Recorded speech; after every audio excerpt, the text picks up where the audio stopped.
Halo, selamat datang di channel saya. Untuk kalian yang lagi nonton video ini, semoga selalu kondisi yang sehat dan tetap semangat ya. Oke teman-teman, kembali lagi dengan saya. Jadi di sini saya akan mereview singkat tentang Sony Xperia 5. Jadi ini sudah saya gunakan sekitar 5 bulan ya, dan saya beli di toko online yang ada juga toko fisiknya teman-teman. Jadi kalau misalkan beli HP seperti ini second inter ya, kalian lebih baik beli di toko online yang harganya murah tapi punya toko fisik teman-teman, dijamin harganya pasti mantap. Jadi bisa kalian bandingkan dengan toko yang lain. Jadi di sini saya beli di Bistore di Surabaya teman-teman, yang kebetulan banyak sekali cabang yang ada di luar ya. Dan saya temukan di Tokopedia. Jadi saya cek dulu barangnya, ternyata ada, dan saya langsung datang ke tokonya saja teman-teman. Di sini saya beli dengan kondisi yang lumayan teman-teman, 90% ya. Jadi kalau misalkan dilihat dari kondisinya, cuman ada sedikit baret di bawah karena ada jejak pengecasan yang luput teman-teman, atau ketika mengecas ini tertabrak bodinya ya, akhirnya ada sedikit lecet di sini, tapi overall masih bagus ya. Dan di sini saya akan menceritakan kelebihan dan kelemahannya teman-teman, dan ini adalah menurut pengalaman yang saya gunakan. Dan sebelum itu kalian silahkan subscribe dan nyalakan tombol loncengnya untuk mendukung channel berkembang dan akan mendapatkan notifikasi tentang teknologi setiap harinya.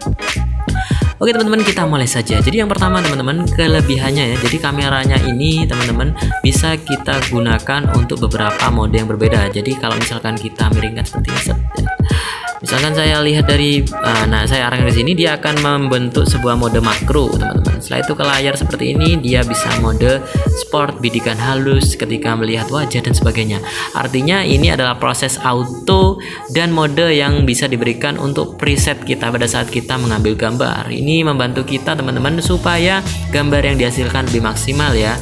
Jadi ini adalah salah satu fitur yang saya sukai teman-teman. Selain itu ketika merekam juga kita lihat dia ada stabilisasi teman-teman, dan ketika kita goyang-goyang seperti ini, jadi kameranya seakan-akan tidak terlalu bergoyang seperti itu ya, padahal ini sudah saya goyang teman-teman.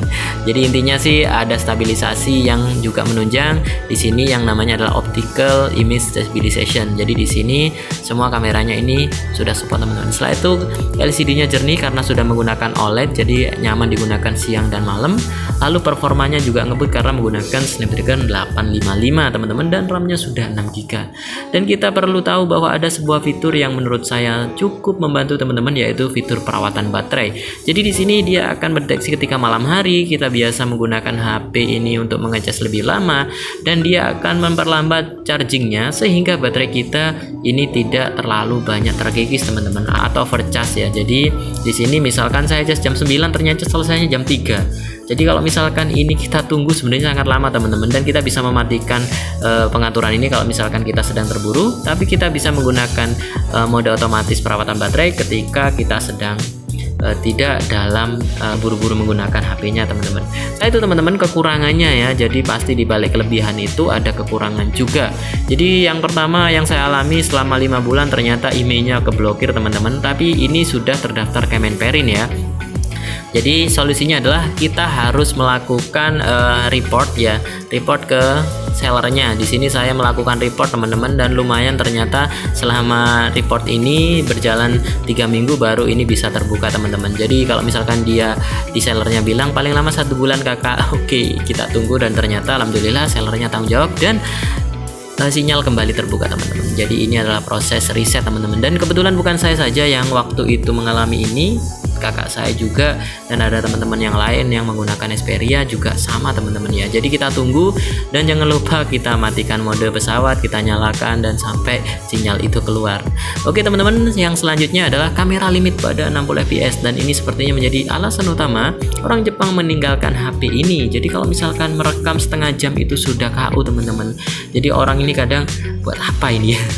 Jadi sepertinya ada yang kurang ya, ada yang aneh ini. Jadi HP ini ketika merekam ini lebih dari 30 menit dengan 60 fps ya. Jadi dia akan mengeluarkan sebuah keterangan HP sedang membatasi fitur. Setelah itu dia akan mati otomatis aplikasi kamera itu, dan kita tidak bisa merekam selama beberapa menit sampai suhunya kembali dingin teman-teman. Setelah itu yang ketiga, suhunya teman-teman. Memang kalau dibuat game saya tidak pernah ada masalah ya. Jadi di sini saya menggunakan game-game yang berat teman-teman.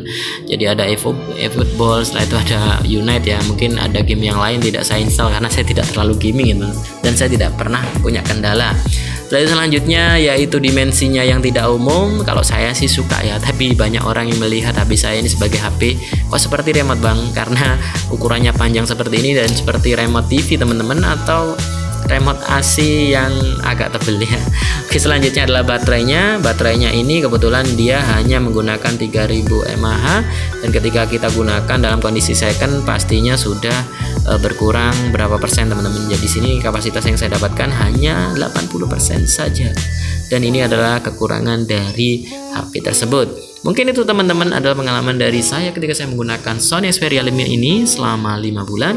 Mungkin ada yang kalian punya pengalaman lain, atau kalian ingin bertanya tentang masalah ini, silahkan masukkan ke kolom komentar. Terima kasih. Sampai jumpa di video selanjutnya.